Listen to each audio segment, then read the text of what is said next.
Everyone हेर्नुहोस् है यो राति म तेल हाल्नु गएको तल लपोली यो रम्बिते यो गोपीलडेको यो यो यो चाहिँ एकदमै खराब भएको छ है। हाम्रो गाउँकोले यो रोड यो मतलब अब यो पिडब्ल्युले अब यो गाउँकोले बनाउनु पर्ने हो।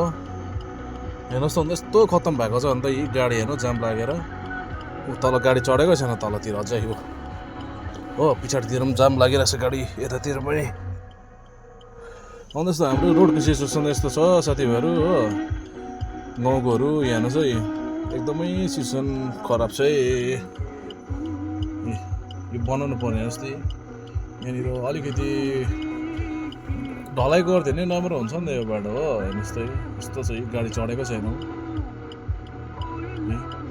यति साह्रो खत्तम भएको छ बाटो यहाँ रम्बितेको यहाँनिर हो।